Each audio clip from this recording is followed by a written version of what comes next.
लगातार 3 महीनों से सुर्खियों चल रहा है। मालती चौहान का मामला 3 नवंबर से चालू होता है, फिर उसके बाद एक मोड़ आ जाता है, वो जाती गोरखपुरिया भौजी के पास। वहां के बाद आने के बाद वो विष्णुराज और अर्जुन वर्मा में झूलती है। उसके बाद अर्जुन वर्मा के साथ शादी कर लेती। शादी करने के बाद उसके साथ घटना होती है 23 नवंबर को। 23 नवंबर से वो इस दुनिया में नहीं है।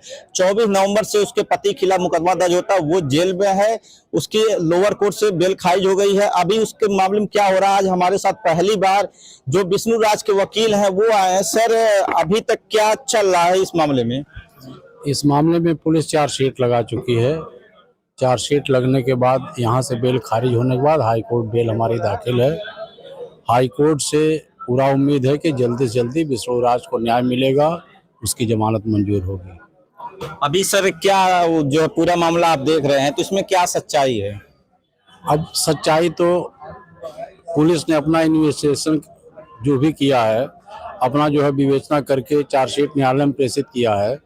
लेकिन जो हम लोग डिमांड किए थे बेल एप्लीकेशन देते समय कि साहब उसका जो मोबाइल पुलिस ने जब्त किया है, मालती चौहान की मोबाइल उसके पति विष्णु चौहान से लेकर के पुलिस ने जब्त किया है, उसका कॉल डिटेल, उसके मोबाइल पे उस रात कौन से व्यक्ति ने फ़ोन किया, कितने देर तक बात हुई, किस किस मोबाइल से उसके रात में उसके पास फ़ोन आया, इसका कॉल डिटेल पुलिस ने नहीं दिया अभी तक।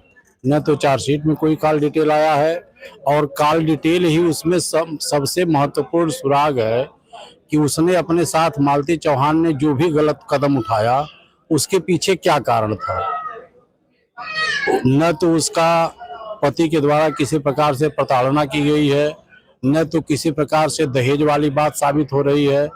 जो व्यक्ति अपनी लड़की की शादी मंदिर में आकर के करेगा, वह व्यक्ति दहेज कहाँ से देगा? और दहेज की मांग शादी के पहले अगर नहीं किया गया तो दहेज की मांग हमारे मौकिल के द्वारा बाद में कैसे की जाएगी?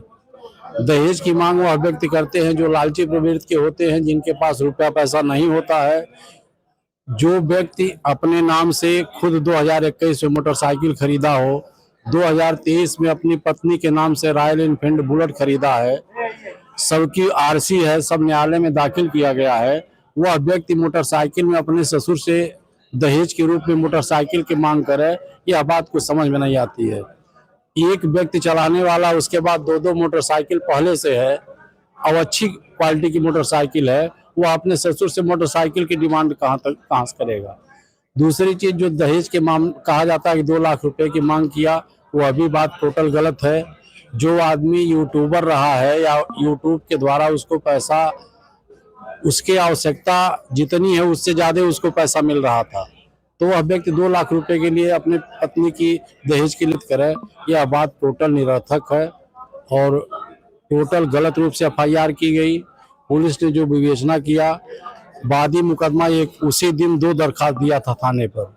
एक दरखास्त पे पुलिस ने FIR दर्ज किया, दूसरे दरखास्त पर विष्णु चौहान, अर्जुन वर्मा जो इस केस का सबसे मेन उसको मुलजिम कह सकते हैं, जो भी है, एक राधिका देवी, इन तीनों के खिलाफ पुलिस ने कोई कार्रवाई नहीं किया। केवल एक पक्षी रूप से विष्णु चौहान को मुलजिम बना करके चार्जशीट लगा दिया। सर, इसमें एक नाम आता है, अभी भी लोग मांग भी कर रहे हैं कि उसमें एक बड़ा नाम था अर्जुन वर्मा, जो मालती से शादी भी किया था और फिर उसके बाद अंतिम समय उसी का कॉल आया था, तो उसके खिलाफ क्यों नहीं कार्रवाई हुई?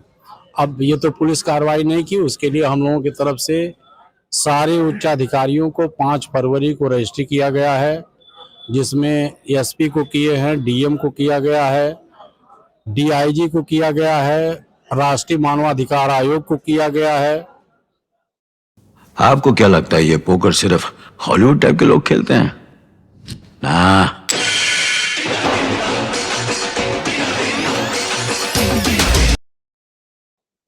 अपने विष्णु चौहान थ्रू अधिवक्ता उसके तरफ से भेजा गया, उसके भाई की दस्तखत करवा करके, क्योंकि वो जेल में है।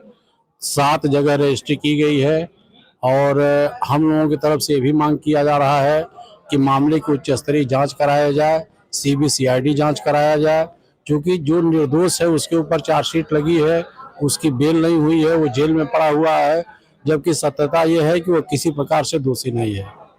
सर, अंतिम समय में उसका बयान आता है अर्जुन वर्मा का कहता है कि मालती भले विष्णु के पास चली गई है, हमको मालती चाहिए, या तो मालती या तो मौत।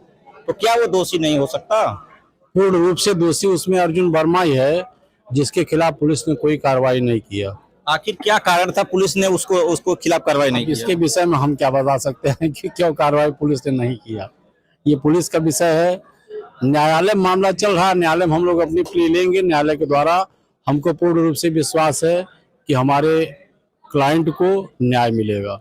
क्योंकि ये मालती चौहान और विष्णु राज एक मशहूर यूट्यूबर हैं। मालती चौहान भी दोनों साथ में काम करते थे, 70 लाख जिसके फॉलोअर हैं, और सारी वीडियो सोशल मीडिया पढ़ती है, और उसमें बड़ा नाम अर्जुन का आता। फिर इतनी बड़ी कैसे फॉल्ट हो जाती है कि अर्जुन उसमें मुलजिम नहीं बनता? अब इसका जवाब तो विवेचक के द्वारा ही दिया जा सकता है कि ऐसी फॉल्ट क्यों हुई। पूरे केस डायरी में विवेचक ने कहीं भी अर्जुन वर्मा का न तो कोई बयान लिया, न तो मोबाइल का कॉल डिटेल दिया। जो सबसे महत्वपूर्ण बात थी उसका जो है उसमें विवेचक ने ओवरलुक कर दिया उसको। तो सर विवेचना हो गई है, चार्जशीट आ गई है, अभी क्या कोर्ट के अंदर भी ये सब हो सकता है? अर्जुन का नाम आ सकता है? अब हो सकता है कोर्ट में, कोर्ट की प्रक्रिया है, उसके लिए दरखास्त पड़ती है अलग से वादी मुकदमा की तरफ से। 319 सीआरपीसी में दरखास्त पड़ेगी, तब उसके बाद कार्रवाई उसके विषय में देखा अभी जाएगा। विष्णु राज की जमानत में क्या हो रहा है? विष्णु राज की जमानत हाई कोर्ट में दाखिल है। हाई कोर्ट से उम्मीद है जल्द से जल्द उसकी जमानत हो जाएगी। कब तक?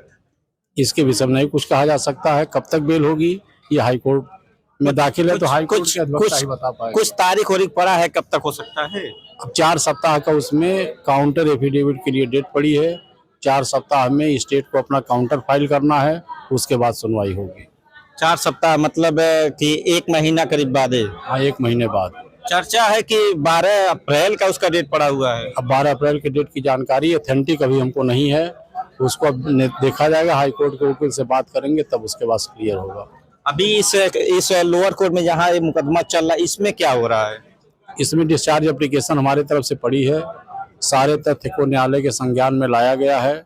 उस डिस्चार्ज एप्लीकेशन पे सुनवाई होनी है, उधर से आपत्ति आएगी तब उस पर बहस होगा। सर एक चीज और है, जो मालती चौहान का मामला जब चलता है तो ऑडियो क्लिप काफी वायरल होती है। मालती कहती हम इनसे प्यार करते हैं, इनके लिए जीते हैं, इनके लिए मरते हैं, उसमें अर्जुन का साफ नाम था। तो क्या ये सब कोर्ट में दाखिल हो रहा है? अब कोर्ट में जो दाखिल किया जाएगा वो अभी एप्लीकेशन हम लोगों की तरफ से पड़ी है, कोर्ट के द्वारा सारी चीज़ों को मंगाने का हम प्रयास करेंगे कि सारी चीज़ वो हमारी तरफ से डिफेंस में आवे। तो कहाँ तक ये सही है कि जो ये दहेज का मामला जो दाखिल किया गया है कि विष्णु चार 2 लाख और मोटरसाइकिल मांग करता है, जबकि विष्णु राज अभी दो पहिया 2021 में करता है, फिर उसके बाद 4 व्हीलर करता है, फिर उसके बाद जो है बुलेट मालती चौहान के नाम पे कर, तो इसमें क्या कहाँ तक सच्चाई है? सारे जो उसके पास वाहन पहले से मौजूद है, जिसके पास 4 पहिया वाहन हो, जिसके पास 2 पहिया गाड़ी अच्छे क्वालिटी की हो, वो व्यक्ति अपने ससुर से मोटरसाइकिल की मांग क्यों करेगा? उनका प्रार्थना पत्र जो दिया गया थाने पर, इसी से सारी बातें उनकी गलत साबित हो रही है। जो सर मामला दाखिल हुआ, चार्जशीट आ गई, तो इसमें क्या हो सकता है, अंतिम में क्या हो सकता है कोर्ट से? अब अंतिम समय हम लोग अपना डिफेंस लेंगे, वो तो न्यायालय का विषय है। न्यायालय कहाँ तक किस पॉइंट पे विचार करती है, ये न्यायालय का विषय है। ठीक है सर। तो ये विष्णु राज के वकील हैं, किस प्रकार बता रहे हैं कि मालती के साथ वो गलत नहीं किया है, उसके गलत फंसाया गया है।